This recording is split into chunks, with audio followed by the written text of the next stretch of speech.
Okay, so it took me going to a Taoist Buddhist mindset to finally understand the teachings of Christ in a scientific way.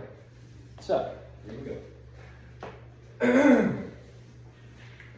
So, 50 nanograms per deciliter is a baseline of dopamine. So nanograms per deciliter, which is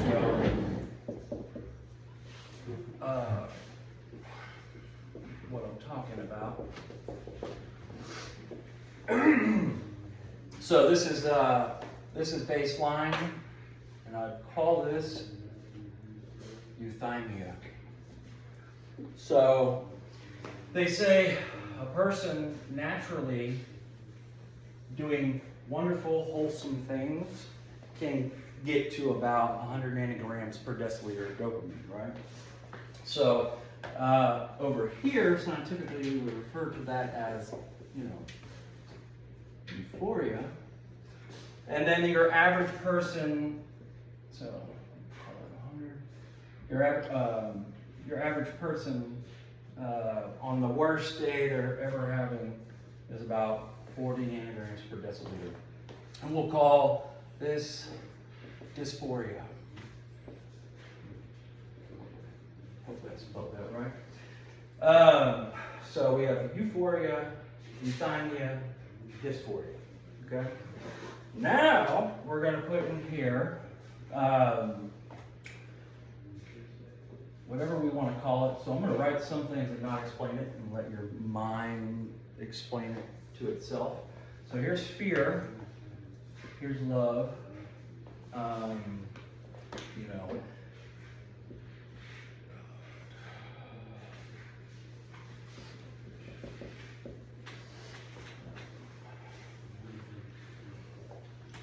And so, all right, so we all know that this is like as good as it gets, doing natural, wholesome, good things.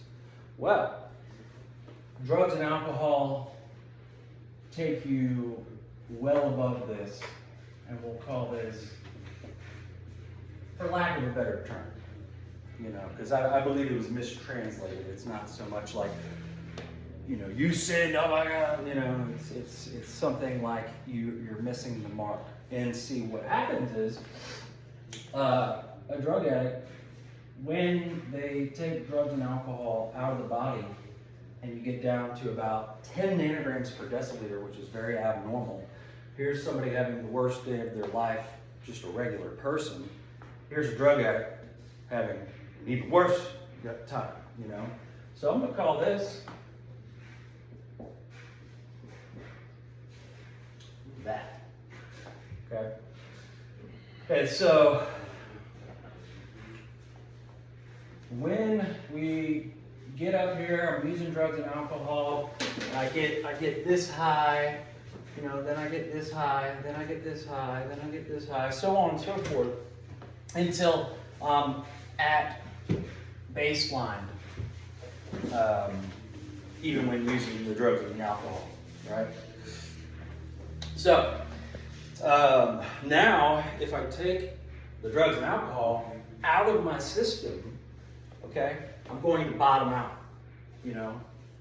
What is addiction? So with us, with the 12 steps, with step 1, it's a little bit abnormally for whatever reason. I don't know if we experience more release here, or if it's a more rapid drop. But for whatever reason, we're seeking this dopamine. So this is getting us food, sex. It's having us chase those things by giving us reward. Now I'm introducing drugs and alcohol into the system, and so the brain, says, "Hey, we've got new priorities," right? So it's storing all that information in there. So now, not only am I experiencing a chemical addiction, but I'm also creating behavior as I go. So I'm creating behavior. which is negative behavior. So it's getting stored. So that becomes the neural pathway that is most likely to fire. So I'm now conditioning my brain to act in defect through my alcoholism and my drug addiction. Okay, so somebody's over here. So it doesn't surprise me that when you look at, so like thinking biblically now, using science, it's like sin takes me to hell. When I go above the line, you're going to pay for it one way or another. The law, God governs itself. There is no cheating the system. I now realize that. Because if you go up here, you're going down here. You're going below the line, you're going to be fucking miserable. Excuse me. And so, it's harder to climb out of hell. Especially when, going back to science, I am now creating negative behaviors that are conditioned to happen. And oh, by the way, I'm chasing this still because I'm down here and I need that dopamine. So the two are intertwined, So I come into recovery, I realize that I'm powerless in the sense that I'm powerless physically, that this is going to happen. I'm powerless over the fact that this is going to occur, right? So that's what the powerlessness means. That this, when it goes into my body, I don't have power. That is what being powerless over alcohol and drugs means, is that it's going to get me hooked. If I try to stop, I'm going to bottom out. I once enjoyed it. Once was good. Once enjoyed it. But now I've conditioned my brain to behave that way regardless. Right? So now here comes unmanageability. So our lives have become unmanageable. Well, the unmanageability it's speaking of is the fact that when I go down here, my brain's in more fear, even more fear. This is fear. I act selfish when fear comes, but now I'm acting extremely selfish because I really feel like shit. So I'm in extra fear, extra survival mode, So I come to step 2. It's like, what do we do? What do we do? What do we do? Well, God blessed us with love and connection.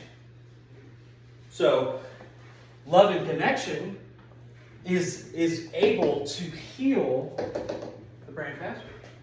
So if I utilize God and love and human connection, it's going to heal quicker. And I can't do it on my own because alone, the rat in the cage died by itself. Why? Because it was alone, isolated, and scared. We are the rat in the cage if we try to do it alone. We're alone, isolated, and scared. Right? So the greater power, it's like, oh, well, love. Okay? We get to step 3. And it says self is the problem. Obviously. When I act selfish because of fear, it doesn't solve anything. But I'm reacting out of instinct. So the reason when I make a decision to turn my will and my life over to the care of God, I mean it. As far as like my consciousness goes. But the problem is that when I get here, I don't have the same amount of choice. Right? So that's why I can't do it alone. Because alone, my brain's wired to do this. So if I'm not here, I can't get here without other people. So that step 3 decision, I'm not able to make.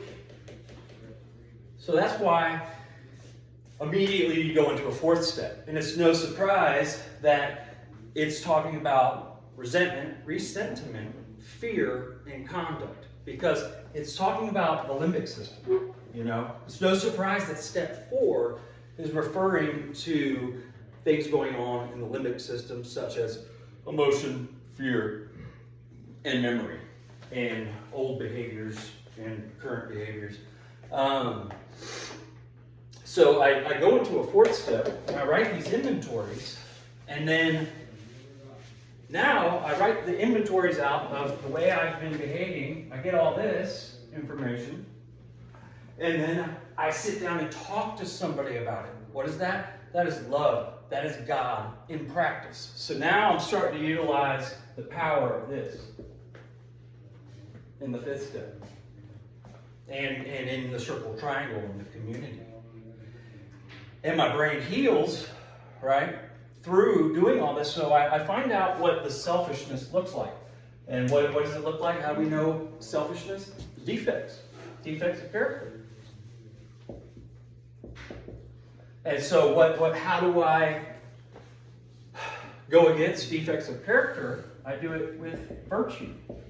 Because does it not say in Corinthians, it tells us what love is in the Bible, surprisingly. Me being of a Taoist Zen mindset, I actually understand the Bible more than I ever did in a Christian church. So it tells us what love is. Love is virtue. The opposite of defect. This is fear. This is love. So we move into the fifth step. I get a list of my character defects. I explore those in step 6. I confront them, see how I use them, and then I replace them. In step 7, I focus on this. And I go out and 8, first, the list I make in step 8 is all the people I have fucked over. For lack of a better word. And then in 9, I show up already practicing this and ask, is there anything I can do to make this right? I go stand before somebody. It's like a court of law. I stand before them and I say, this is what I did. This is how I showed up. It wasn't fair to you. It was wrong with me. Whether it's a fear response or not, I'm still accountable for my behavior. So I go to stand before somebody and say, I did this. Is there anything I can do to make it right? Is there? Some people may say, go ahead. It's none of our business. The walking through the fear part, I just need to go and ask and see. That walks through the fear. That's God. That's virtue. That's walking. That's using the power of God to heal me. So that's step 9. What is 10 and 11? 10 and 11, we all know, are daily disciplines. 10 and 11, daily disciplines. Why? Because we got to watch out for this son of a bitch. Selfishness.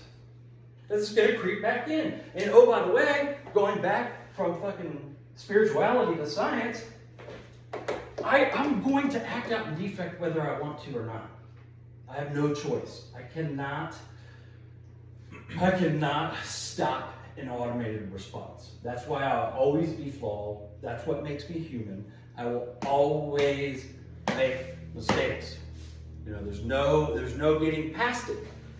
And we all know what the laws of waves and vibration, I have to know fear to know love. But God is designed to, guess what? This isn't that bad. 50-40. If I'm not using drugs and alcohol, that's reasonable. I need to know fear to know love. That's reasonable. I can experience way more pleasure than pain, But if I go up here, I'm going to get fucked. That's just the way it is. So I watch, in 10 and 11, I watch for this, right here. And then in 12, I go out and I help other people. I help other drug addicts and alcoholics first and foremost, because that ensures immunity from drinking and doing drugs again, because I'm actively, I have this whole sea of people to help, That's why it's like, I don't know how I'm going to get sober. It's like, 12 steps in the fellowships have an abundance of people to help, ready, waiting, Whereas other people, there's plenty of people to help, children, old people, sick people, all those things.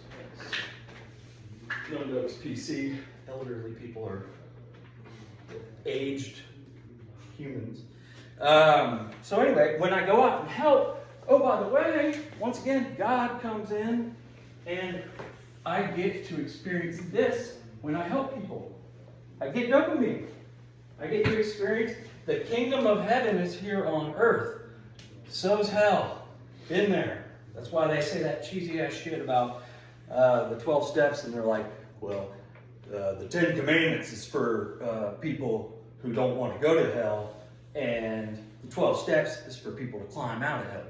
So it makes sense. You know, all these cheesy ass things, all these, you know, they have some truth to them.